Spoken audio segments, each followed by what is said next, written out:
بسم اللہ الرحمن الرحیم ویل للمطففین، بڑی خرابی ہے ناپ تول میں کمی کرنے والوں کی۔ ویل جہنم کی ایک خوفناک وادی کا نام بھی ہے اور اس کا مطلب ہلاکت اور تباہی بھی ہے۔ مطفف اس شخص کو کہتے ہیں جو ڈنڈی مارتا ہے۔ سوچئے چند سکوں کے فائدے کے لیے ہم کتنا بڑا عذاب خرید لیتے ہیں۔ الذین اذا اکتالوا علی الناس یستوفون، جو جب لوگوں سے ناپ کر لیتے ہیں تو پورا پورا لیتے ہیں۔ ان کی حالت یہ ہے کہ جب اپنا حق وصول کرنا ہو تو ایک رتی برابر بھی کمی برداشت نہیں کرتے، پورا حق چاہتے ہیں اور آنکھیں کھول کر اپنا مال لیتے ہیں۔ وَإِذَا كَالُوهُمْ أَوْ وَّزَنُوهُمْ يُخْسِرُونَ، اور جب انہیں ناپ کر یا تول کر دیتے ہیں تو کم دیتے ہیں، لیکن جب کسی اور کو دینے کی باری آتی ہے تو وزن میں ہیرا پھیری کرتے ہیں۔ آج کے دور میں ڈیوٹی سے وقت چرانا، دودھ میں پانی ملانا یا کوالٹی خراب کر کے بیچنا، یہ سب اسی بے ایمانی میں شامل ہے۔ أَلَا يَظُنُّ أُولَئِكَ أَنَّهُمْ مَبْعُوثُونَ، کیا انہیں اس بات کا گمان نہیں کہ وہ ضرور اٹھائے جائیں گے؟ اللہ تعالیٰ حیرت سے پوچھتے ہیں، کیا ان بے ایمان لوگوں کو مرنے کے بعد اٹھائے جانے کا کوئی ڈر نہیں؟ کیا ان کا آخرت اور اللہ کی عدالت پر یقین اتنا کمزور پڑ گیا ہے؟ لِيَوْمٍ عَظِيمٍ، ایک بہت بڑے دن کے لیے۔ وہ کوئی عام دن نہیں ہوگا بلکہ قیامت کا سب سے بڑا اور خوفناک دن ہوگا، جہاں چھوٹی سے چھوٹی ڈنڈی مارنے کا اور رتی برابر بے ایمانی کا باقاعدہ حساب دینا ہوگا۔ يَوْمَ يَقُومُ النَّاسُ لِرَبِّ الْعَالَمِينَ، جس دن سب لوگ رب العالمین کے سامنے کھڑے ہوں گے۔ صحیح حدیث میں آتا ہے کہ اس دن لوگ اپنے رب کے سامنے ایسے کھڑے ہوں گے کہ اپنے ہی پسینے میں ڈوبے ہوں گے، کوئی گھٹنوں تک تو کوئی کانوں تک۔ سوچئے صرف تھوڑے سے دنیاوی فائدے کے لیے ہم اس دن کی رسوائی کیسے برداشت کریں گے؟ كلا إن كتاب الفجار لفی سجین، ہرگز نہیں، یقیناً بدکاروں کا نامہ اعمال سجین میں ہے۔ اللہ تعالیٰ سختی سے فرماتے ہیں کہ ان بے ایمان اور گناہ گاروں کا سارا ریکارڈ ایک ایسی جگہ محفوظ ہے جسے سجین کہتے ہیں۔ یہ لفظ سجن یعنی قید خانے سے نکلا ہے، جو سب سے نچلی زمین کی گہرائیوں میں ایک خوفناک جگہ ہے۔ وما ادراک ما سجین، اور آپ کیا جانتے ہیں کہ سجین کیا ہے؟ اللہ تعالیٰ ہمارا دھیان کھینچنے کے لیے سوال کرتے ہیں تاکہ انسان اس کی خوفناکی اور شدت کو سمجھے۔ سجین کوئی عام دفتر یا ٹھکانہ نہیں ہے، بلکہ عذاب اور رسوائی کی انتہا ہے۔ کتاب مرقوم، وہ تو ایک لکھی ہوئی کتاب ہے، ایک ایسی کتاب جس میں ان کی ہیرا پھیری، ان کی بے ایمانی اور دھوکے بازی کا ایک ایک قطرہ درج ہے۔ نہ اس میں سے کچھ مٹایا جا سکتا ہے اور نہ ہی کوئی اسے بدل سکتا ہے، مہر لگ چکی ہے۔ ویل یومئذ للمکذبین، اس دن جھٹلانے والوں کی بڑی خرابی ہوگی۔ اور سب سے زیادہ ہلاکت اور تباہی ان کے لیے ہے جنہوں نے دنیا میں اس قیامت کے دن کو جھٹلایا، جنہوں نے سوچا تھا کہ کبھی پکڑ نہیں ہوگی اور اپنی مرضی سے بغیر کسی ڈر کے لوگوں کا حق مارتے رہے۔ الذین یکذبون بیوم الدین، جو جزا سزا کے دن کو جھٹلاتے ہیں۔ یہ وہ بد نصیب لوگ ہیں جو سوچتے ہیں کہ دنیا ہی سب کچھ ہے۔ انہیں لگتا ہے کہ مرنے کے بعد کوئی حساب نہیں دینا، اس لیے وہ بے خوف ہو کر لوگوں کا حق مارتے ہیں اور آخرت کو مذاق سمجھتے ہیں۔ وما یکذب به الا کل معتد اثیم، اور اسے نہیں جھٹلاتا مگر ہر حد سے گزرنے والا گنہگار۔ قیامت کے دن کا انکار کوئی عام انسان نہیں کرتا، صرف وہی شخص کرتا ہے جس نے گناہوں کی ساری حدیں پار کر لی ہوں، جس نے اتنے ظلم کیے ہوں کہ اب اسے سچائی کا سامنا کرنے سے ڈر لگتا ہو۔ إذا تتلى عليه آياتنا قال أساطير الأولين. جب اس کے سامنے ہماری آیتیں پڑھی جاتی ہیں تو کہہ دیتا ہے کہ یہ تو اگلوں کے افسانے ہیں. جب انہیں قرآن سنایا جاتا ہے اور اللہ کا خوف دلایا جاتا ہے تو بجائے توبہ کرنے کے ان کا تکبر اور بڑھ جاتا ہے. یہ کہتے ہیں کہ یہ سب تو پرانی کہانیاں اور قصے ہیں، ان کا حقیقت سے کوئی تعلق نہیں. كلا بل ران على قلوبهم ما كانوا يكسبون. ہرگز نہیں، بلکہ ان کے دلوں پر ان کے اعمال کی وجہ سے زنگ لگ گیا ہے. نبی کریم صلی اللہ علیہ وسلم نے فرمایا، جب انسان ایک گناہ کرتا ہے تو اس کے دل پر ایک کالا نقطہ لگ جاتا ہے، اور اگر وہ توبہ نہ کرے تو لگاتار گناہوں کی وجہ سے پورا دل کالا ہو جاتا ہے. یہی وہ زنگ ہے جو انہیں سچ دیکھنے نہیں دیتا. كلا إنهم عن ربهم يومئذ لمحجوبون.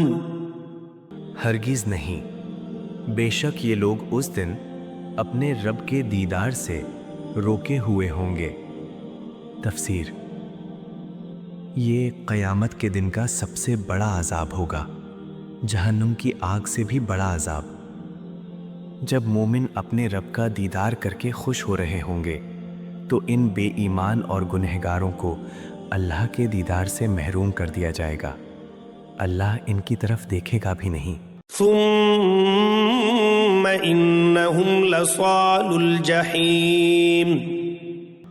پھر بے شک یہ لوگ ضرور دوزخ میں داخل ہونے والے ہیں.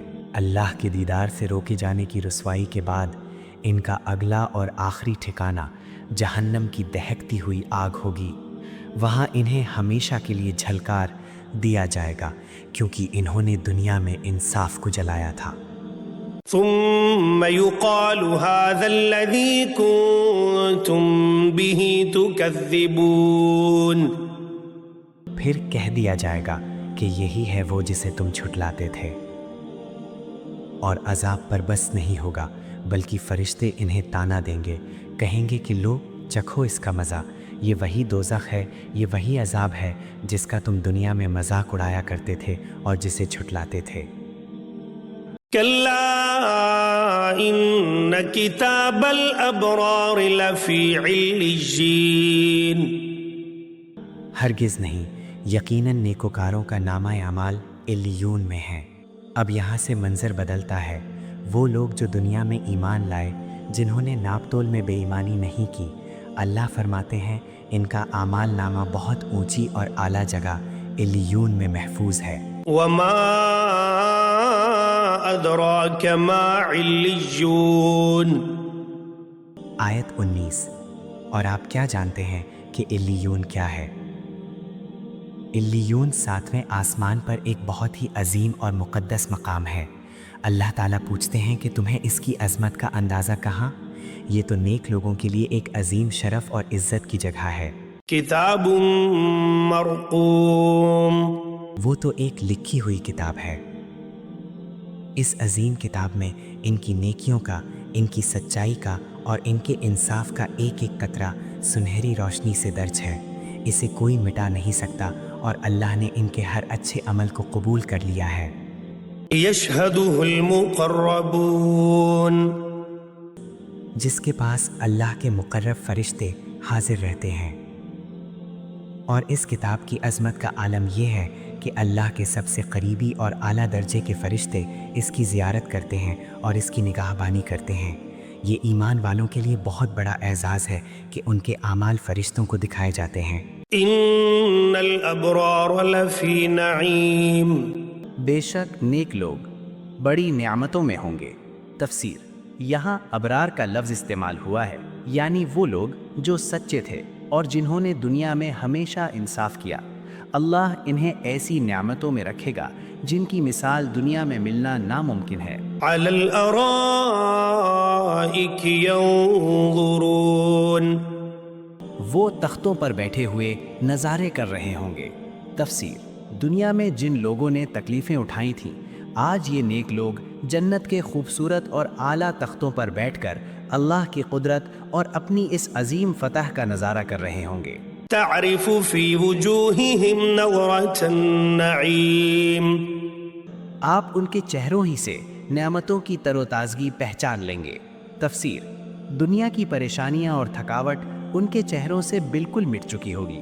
نعمتوں کا سکون اور اللہ کی رضا کا نور ان کے چہروں پر صاف چمک رہا ہوگا۔ يسقون من رحيق مختوم، انہیں ایسی خالص شراب پلائی جائے گی جس پر مہر لگی ہوگی۔ تفسیر: انہیں جنت کی وہ خاص اور خالص شراب طہور پلائی جائے گی جو بالکل پاک ہوگی، اور اس پر ایسی مہر یعنی سیل لگی ہوگی جو صرف انہی کے لیے کھولی جائے گی۔ ختامه مسك وفي ذلك فليتنافس المتنافسون، اس کی مہر مشک کی ہوگی، اور جو لوگ آگے بڑھنا چاہتے ہیں انہیں ایسی ہی چیزوں میں ایک دوسرے سے آگے بڑھنا چاہیے۔ تفسیر: جب وہ مہر ٹوٹے گی تو اس سے کستوری یعنی مشک کی بہترین خوشبو پھیلے گی۔ اللہ تعالیٰ دنیا والوں کو نصیحت کرتے ہیں کہ اگر کسی چیز کا مقابلہ کرنا ہی ہے تو ان عظیم نعمتوں کو پانے کے لیے نیکیوں کا مقابلہ کرو۔ ومزاجه من تسنیم، اور اس میں تسنیم کی ملاوٹ ہوگی۔ تفسیر: اس پاک شراب میں اعلیٰ ترین ذائقے کے لیے تسنیم کی ملاوٹ ہوگی۔ یہ جنت کے ایک بے حد خاص اور عظیم چشمے یعنی واٹر فال کا نام ہے۔ عینا یشرب بها المقربون، یہ ایک ایسا چشمہ ہے جس سے اللہ کے مقرب لوگ پئیں گے۔ تفسیر: تسنیم کا اعلیٰ ترین پانی خالص یعنی پیور صرف ان لوگوں کو پینے کو ملے گا جو اللہ کے سب سے قریب ہوں گے۔ باقی جنتیوں کی شراب میں اس کے چند قطرے ملائے جائیں گے تاکہ ذائقہ بہترین ہو جائے۔ ان الذين اجرموا كانوا من الذين آمنوا يضحكون، بے شک گنہگار لوگ دنیا میں ایمان والوں پر ہنستے تھے۔ تفسیر: دنیا کی زندگی میں تکبر میں ڈوبے ہوئے کفار مسلمانوں کی غربت، ان کی سادگی اور ان کے ایمان کا مذاق اڑایا کرتے تھے۔ انہیں لگتا تھا کہ اللہ کا ڈر رکھنے والے بے وقوف ہیں۔ وَإِذَا مَرُّوا بِهِمْ يَتَغَامَزُونَ، اور جب ان کے پاس سے گزرتے تو آپس میں آنکھوں سے اشارے کرتے تھے۔ تفسیر: جب کوئی نیک شخص ان کے پاس سے گزرتا تو یہ اسے حقارت کی نگاہ سے دیکھتے، آپس میں آنکھوں ہی آنکھوں میں اشارے کرتے اور مسلمانوں کو نیچا دکھانے کی کوشش کرتے۔ وَإِذَا انقلبوا إِلَىٰ أَهْلِهِمْ انقلبوا فَكِهِينَ، اور جب اپنے گھر والوں کی طرف لوٹتے تو دل لگیاں کرتے ہوئے لوٹتے۔ تفسیر: یہ لوگ اپنی غفلت اور دنیا کی رنگینیوں میں اتنے مست تھے کہ اپنے دوستوں اور گھر والوں کے پاس جا کر بھی مسلمانوں کا مذاق بناتے اور اپنی عیش و عشرت پر فخر کرتے تھے۔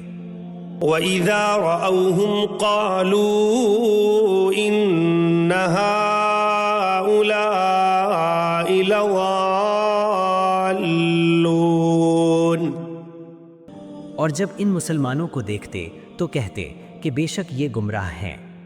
تفسیر: ان کی گمراہی کی انتہا یہ تھی کہ یہ حق کے راستے پر چلنے والوں کو ہی بھٹکا ہوا اور بے وقوف کہتے تھے۔ انہیں لگتا تھا کہ اصل عقل مندی صرف دنیا کا مال جمع کرنے میں ہے۔ وَمَا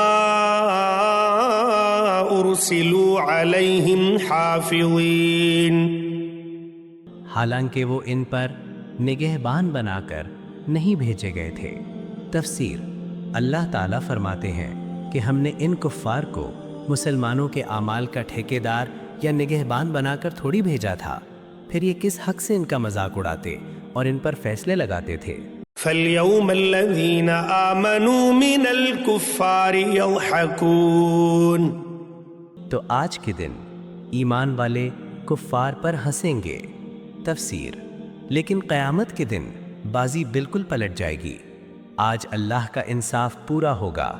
آج روئے جانے اور ذلیل ہونے کی باری ان کفار کی ہوگی، اور ایمان والے ان کے انجام پر ہنسیں گے۔ على الأرائك ينظرون، وہ تختوں پر بیٹھے ہوئے نظارے کر رہے ہوں گے۔ تفسیر: مومن لوگ جنت کے انتہائی خوبصورت اور اونچے تختوں پر سکون سے بیٹھے ہوں گے۔ وہاں سے وہ کفار کا برا انجام اور اپنا عظیم بدلہ اپنی آنکھوں سے دیکھ رہے ہوں گے۔ هل ثوب الكفار ما كانوا يفعلون، کیا کفار کو ان کے ان کاموں کا پورا بدلہ مل گیا جو وہ کرتے تھے؟ ایک آخری اور واضح سوال، کیا آج ان ظالموں اور بے ایمانوں کو ان کے تکبر اور گناہوں کی پوری سزا مل گئی؟ بے شک اللہ کا وعدہ سچا ہے اور اس نے پورا انصاف کر دیا۔